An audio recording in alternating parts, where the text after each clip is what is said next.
긍휼을 베푸시는 주여 우리의 죄악 용서하소서 이 땅 고쳐주소서 이제 우리 모두 하나 되어 이 땅에 무너진 기초를 다시 쌓을 때 우리의 우상들을 태우신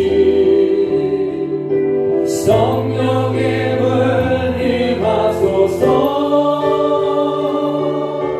은혜의 물길 타오르게 하소서 진리의 말씀 이 땅 새롭게 하소서 은혜의 강물 흐르게 하소서 성령의 바람 이제 불어와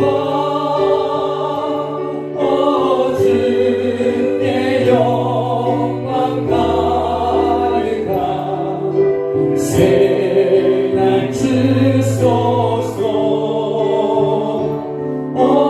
주님 나라 이 땅에 임하소서 은혜의 물길 타오르게 하소서 은혜의 물길 타오르게 하소서 진리의 말씀 이 땅 새롭게 하소서 은혜의 강물 흐르게 하소서 성령의 바람 이제 불어와 주의 영광 가득한 새날 주소서 주님 나라 이 땅에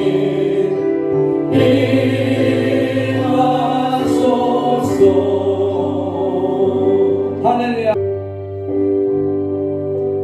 내가 주인 삼은 모든 것 내려놓고 내 주 되신 주 앞에 나가 내가 사랑했던 모든 것 내려놓고 주님만 사랑해 내가 주인 삼은 모든 것 내려놓고 내 주 되신 주 앞에 나가 내가 사랑했던 모든 것 내려놓고 주님만 사랑해 주 사랑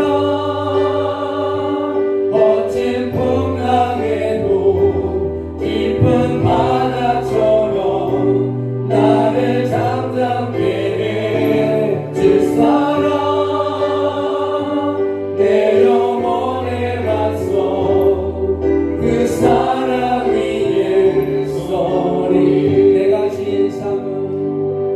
내가 주인 삼은 모든 것 내려놓고 내 주 되신 주 앞에 나가 내가 사랑했던 모든 것 내려놓고 주님만 사랑해 내가 주인 삼은 모든 것 내려놓고 내 주 되신 주 앞에 나가 내가 사랑했던 모든 것 내려놓고 주님만 사랑해 주 사랑 거친 풍랑에도 깊은 바다처럼 나를 잠잠케 해 주 사랑 내 영혼에 맞서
삶으로 행복하시기를 주님의 이름으로 축복합니다. 아멘. 어떤 큰 교회 목사님이요, 편찮으셔가지고 이제 신장을 이식받아야 되는 그런 경우에 처해지게 되었습니다. 그래서 주일날 예배 인도를 하지 못하고 다른 목사님을 초청해가지고 다른 목사님이 설교를 하시고 말씀을 하는 거예요. 여러분, 목사님이 신장 이식이 필요해가지고, 그런데 우리 교인들 가운데 해주셨으면 좋겠습니다. 하실 분 있으면 손을 좀 들어보세요. 그랬더니 1000명의 성도가 손을 드는 거예요. 목사님에게 신장을 떼어주겠다. 이 목사님이 그래요. 1000명 다 필요 없고 한 사람 것만 필요하니까, 그러면 제가 여기에서 5리터를 날려가지고 이 5리터이 떨어지는 그 사람 한 사람 것만 이렇게 목사님에게 신장 이식을 해주십시다 하고서 이제 목사님이 강당에서 5리터를 훅 날렸어요. 그랬더니 이게 어떻게 된 일인지 5리터에 오면 주여 아멘 할렐루야, 이게 또 다른 데로 날아가고 거기 오면 주여 아멘 할렐루야, 이 5리터이 누군가에게 떨어지지 않고 지금까지 날아다닌다는 이야기가 있습니다.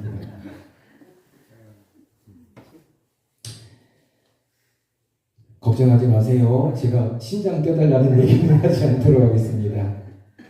하나님의 말씀 앞에서 겸손하게 아멘으로 받고 그 말씀을 지켜 행하는 자들이 되셔서 경건의 모양만 있는 것이 아니라 능력이 있는 성도들이 되시기를 주님의 이름으로 축복합니다. 오늘 우리는 말씀에서 이스라엘의 첫 왕인 사울을 만나게 됩니다. 이스라엘 왕이 세워지기 전의 시대는 사사시대였습니다. 사사시대는 왕이 없어가지고 제멋대로 사람들이 자기 마음대로 살던 시대였습니다. 그런데 사실은 그들이 왕이신 하나님을 인정하지 않고 자기들 마음대로 살려던 시대였습니다. 죄를 짓고 억압을 받게 되고 회개하고 구원받고 다시 죄를 짓는 이런 악순환이 반복되던 시대였습니다. 이에 이스라엘 백성들이 하나님께 왕을 좀 세워달라고 합니다. 그러자 하나님께서 사무엘을 통해서 사울에게 기름 부으심으로 왕을 세우게 하셨습니다. 사울은 어떤 사람이었습니까? 17절 말씀에 보니까 사무엘이 이르되 왕이 스스로 작게 여길 그때에 이스라엘 지파의 머리가 되지 아니하셨나이까 여호와께서 왕에게 기름을 부어 이스라엘 왕을 삼으시고. 사무엘이 사울 왕을 향해서 임금님이 스스로를 하찮은 사람이라고 생각하시던 그 무렵에 하나님께서 임금님께 기름을 부어 이스라엘의 왕으로 세우셨습니다 라고 과거의 사실을 이야기하였습니다.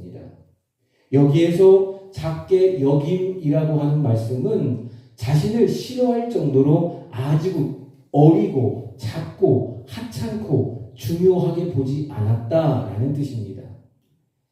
백성들의 요구로 하나님이 이스라엘의 왕을 세울 때 사무엘이 하나님의 뜻에 따라서 제비 뽑았습니다.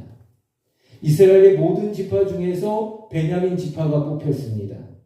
베냐민 지파 중에서 마드리의 집안이 뽑혔습니다. 마드리의 집안 남자들 중에서 기스의 아들 사울이 제비 뽑혔습니다. 그런데 사람들이 사울을 찾았지만 사울이 보이지 않았습니다. 사무엘은 사울에게 이미 하나님께서 너를 왕으로 뽑을 거라는 사실을 알려주었었습니다.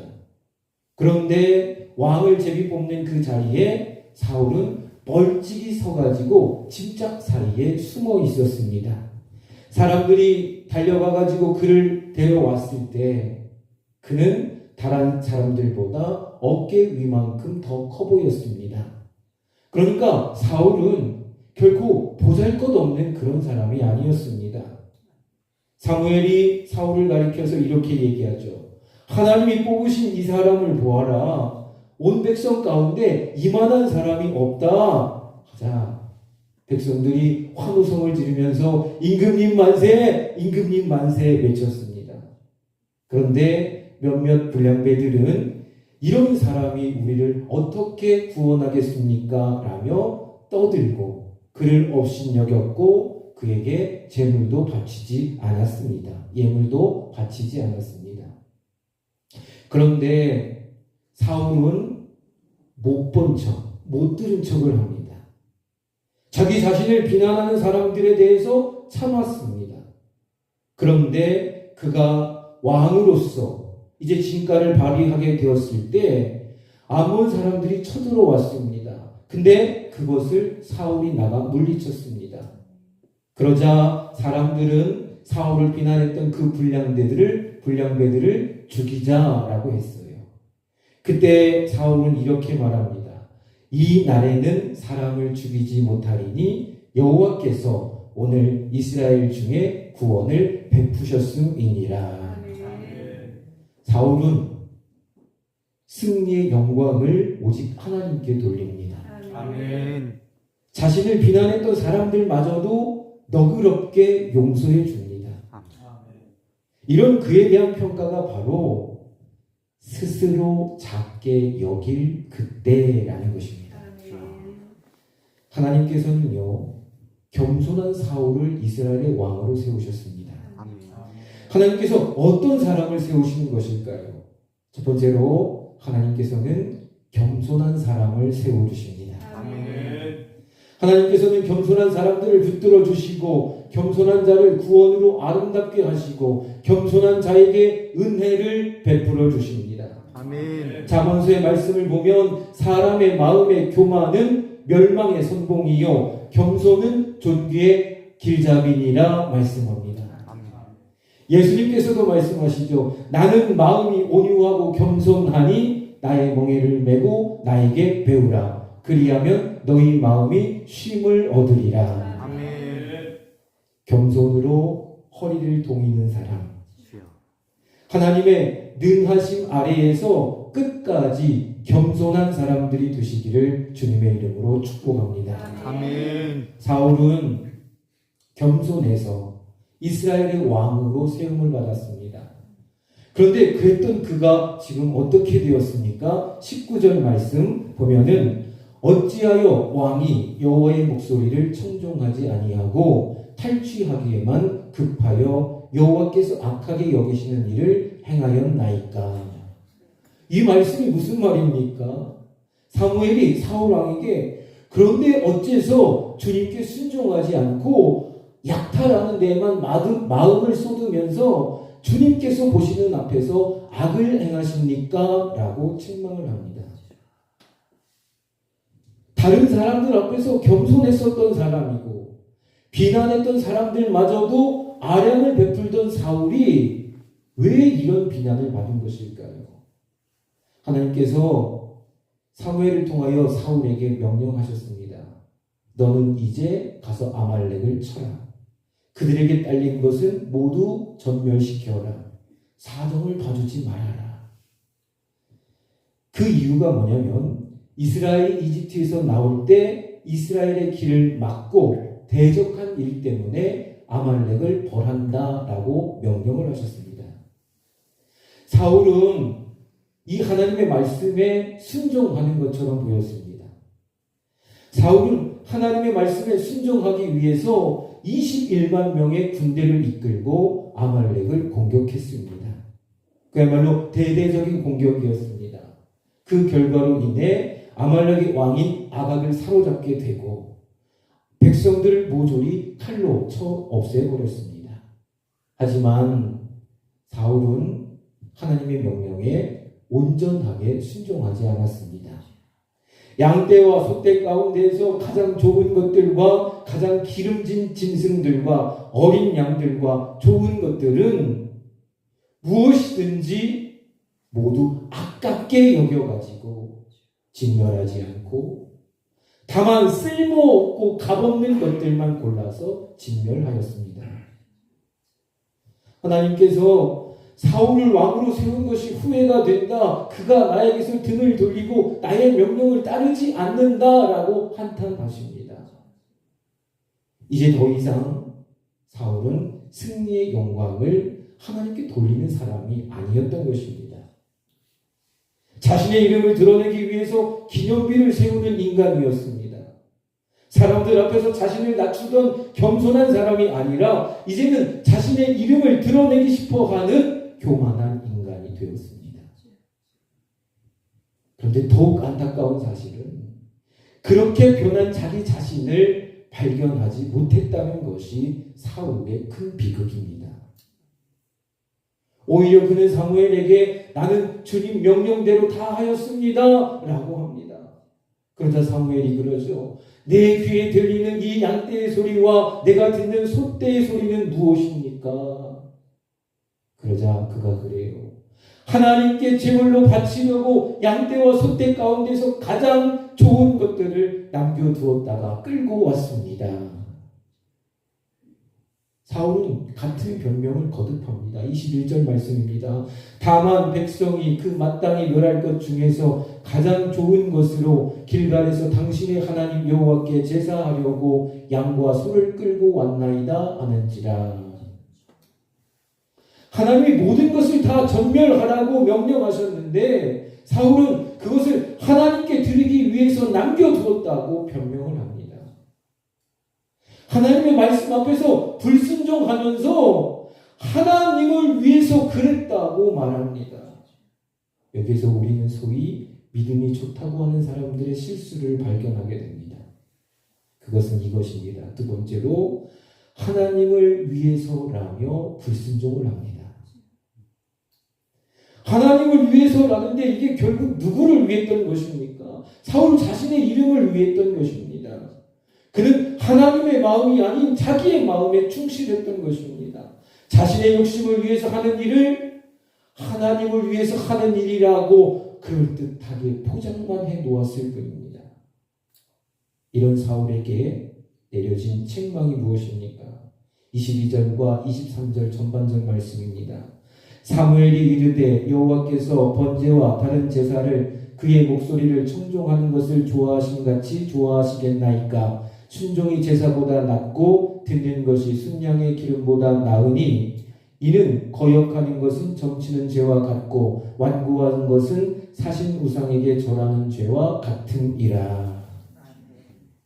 겉으로는 지금 하나님을 위해서라는데 속으로는 지금 자기 중심적인 모습, 인간의 모습을 사울에게서 보게 됩니다.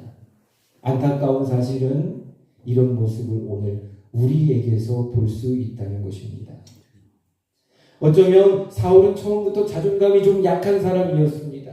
그는 잘났음에도 불구하고 이미 사무엘을 통해서 하나님이 선택을 들었음에도 불구하고 짐짝들 틈에 숨어 있었습니다.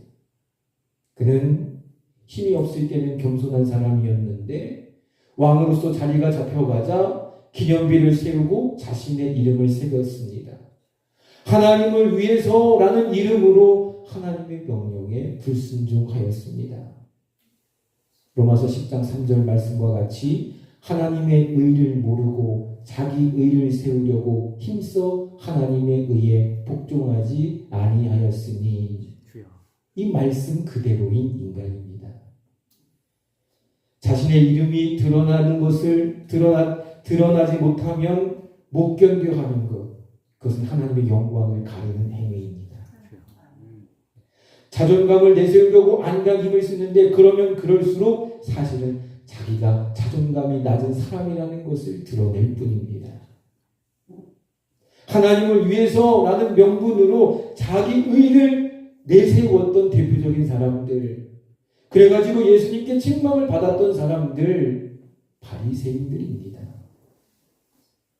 하나님의 사랑하심을 입은 사람으로서, 하늘에 속한 사람으로서 이 땅에서 하나님의 영광만을 드러내는 삶을 사시기를 축복합니다. 아멘. 오늘 우리는 하나님 우리에게 주시는 경고의 말씀을 깊이 새겨 들어야 합니다. 아멘. 23절 후반절 말씀입니다. 왕이 여호와의 말씀을 버렸으므로 여호와께서도 왕을 버려 왕이 되지 못하게 하셨나이다 하니. 사무엘을 통하여 사울에게 전달된 최후 통첩은 그가 하나님의 말씀을 버렸기 때문에 하나님이 그를 버리셨다라는 것입니다. 여기에서 버리다 라고 하는 말씀은 거절하다, 싫어하다, 거리를 두다 라는 뜻입니다. 그가 하나님을 버린 것이 원인이 되어가지고 하나님께서도 그를 버리시는 결과가 되었다라고 하십니다. 오늘 우리가 여기서 반드시 우리의 마음에 새겨야 할 것이 이것입니다. 세 번째로 하나님의 말씀을 버리면 버림받습니다. 아멘. 하나님의 말씀에는 하나님의 마음이 담겨져 있습니다. 아멘. 하나님의 말씀을 버렸다는 것은 하나님의 마음을 하찮게 여겼다라는 것입니다. 사람들은 하나님의 마음에 관심이 없고 온통 자신의 마음에만 충실하려고 합니다. 지금 하나님의 마음이 무엇을 향하고 있는지 생각하지 않고 내 마음에 끌리는 대로 행동하는 세상입니다. 그런데 여기에 무서움이 있습니다. 하나님께서 사무엘을 통해서 분명히 말씀하셨는데도 그 말씀을 건성건성 들었다는 것입니다. 사무엘이 그에게 임금님 주님의 말씀을 버리셨기 때문에 주님께서도 임금님을 버려 왕이 되지 못하게 하셨습니다 라고 하자 그가 뭐라고 했습니까? 그는 사무엘에게 이렇게 얘기해요. 내가 범죄하였나이다. 간단하게 자신의 잘못을 시인하는 것처럼 보입니다. 그런데 정말로 사울이 회개했던 것일까요? 입으로는 잘못을 인정했다 하는데 이어지는 말씀에 보면 그의 행동은 결코 자신의 죄를 인정한 것이 아닙니다. 그는 계속해서 변명을 합니다. 내가 군인들을 두려워하여 그들이 하자는 대로 했습니다. 앞에서는 백성들 때문에 그랬다고 하더니 이제는 군인들 때문이라고 또 핑계를 댑니다. 더욱이 이어지는 그의 행동은 더 가관입니다. 사울은 사무엘에게 제발 나의 죄를 용서해 주시고 나와 함께 가셔서 내가 주님께 경배할 수 있도록 해주시기 바랍니다 라고 합니다. 그런데 사울이 정말로 하나님께 예배 드리고 싶었던 것일까요? 아닙니다. 그는 사무엘에게 이렇게 말합니다. 30절 말씀입니다. 사울이 이르되 내가 범죄하였을지라도 이제 청하옵나니 내 백성의 장로들 앞과 이스라엘 앞에서 나를 높이사 나와 함께 돌아가서 내가 당신의 하나님 여호와께 경배하게 하소서 하더라. 사울은 하나님께 버림받아 앞으로 왕의 자리에서 쫓겨나도 좋으니 지금은 나의 백성 이스라엘과 백성의 장로들 앞에서 제발 나의 체면을 좀 살려주시기 바랍니다 라고 합니다. 앞으로 하나님께 버림받을 것은 알 바가 아니니까 지금 자신을 백성들 앞에서 세워달라고 합니다. 허위의식으로 가득 차 있습니다. 겸손했던 사울이었지만 자신에게 힘이 생기자 하나님이 자신을 세워주셨다는 은혜를 까맣게 잊어버렸습니다. 자기 이름을 기념비에 새겨 넣으며 하나님을 위하여 대단한 일을 한다고 생각하였습니다. 급기야 하나님께 버림받았음에도 불구하고 진심으로 회개하는 것이 아니라 여전히 자신의 체면치레에만 급급해하는 모습을 보게 됩니다. 우리말 속담에 양반은 물에 빠져도 개헤엄은 치지 않는다라는 속담이 있지요. 찬물을 마시고도 이를 쑤신다라는 속담이 있지요. 체면 문화 때문에 생긴 거죠. 그래도 이 땅의 양반들에게는 이 허풍 속에 웃음이 들어 있습니다. 그런데 우리가 신앙생활하면서 겉으로 허위 의식에 가득 차면 그것은 신앙의 독이라는 것을 우리가 결코 잊지 말아야 될 것입니다. 아멘. 우리는 언젠가 하나님 앞에 내 혀로 하나님 앞에 내가 했던 일을 낱낱이 고백할 날이 올 것입니다. 성경은 이렇게 말씀합니다. 이러므로 우리 각 사람이 자기 일을 하나님께 짓고 하리라. 우리는 하나님의 마음을 아는 사람이 되어야 합니다. 그래서 아무리 후회해도 소용이 없을 때가 오기 전에 우리가 해야 할 일은 하나님 앞에 진심으로 뉘우치고 돌아서야 되는 것입니다. 아멘. 사랑하는 여러분, 사람이 하나님의 마음에 무심하면 무엇에 충실하게 될까요? 자신의 마음에 충실하게 됩니다. 욕심에 이끌리는 마음에 충실하게 되고, 이름을 내려는 마음에 충실하게 되고, 겉으로 드러내는 마음에 충실하게 됩니다. 더욱이 하나님을 위해서라며 전혀 하나님을 위한 일이 아닌 짓을 하고 맙니다. 그런데 더 큰 문제는 그러면서도 깨닫지 못한다라는 것입니다. 오늘 저와 여러분, 하나님이 우리에게 주시는 경고의 말씀을 듣길 원합니다. 아멘. 우리가 주여 주여 우리가 주의 이름으로 선지자 노릇을 하며 주의 이름으로 귀신을 내어 쫓으며 주의 이름으로 많은 권능을 행하지 아니하였나이까 했는데, 우리 주님이 내가 너를 도무지 알지 못하니 불법을 행하는 자들아 내게서 떠나가라 하실 수 있다는 것입니다. 주여. 그리고 우리는 또한 요한일서 1장 9절 말씀과 같이 만일 우리가 우리 죄를 자백하면 그는 미쁘시고 의로우사 우리 죄를 사하시며 우리를 모든 불의에서 깨끗하게 하실 것이요 라는 말씀을 위로로 들어야 됩니다. 아멘. 우리가 바로 걷기 위해선 양쪽 귀를 잘 열어야 됩니다. 이처럼 경고의 말씀도 위로의 말씀도 항상 우리의 마음에 담고 살아가야 할 것입니다. 아멘. 이제 하나님의 마음으로 하나님의 마음을 나의 마음으로 살아가는 자들이 다 되시기를 주님의 이름으로 축복합니다.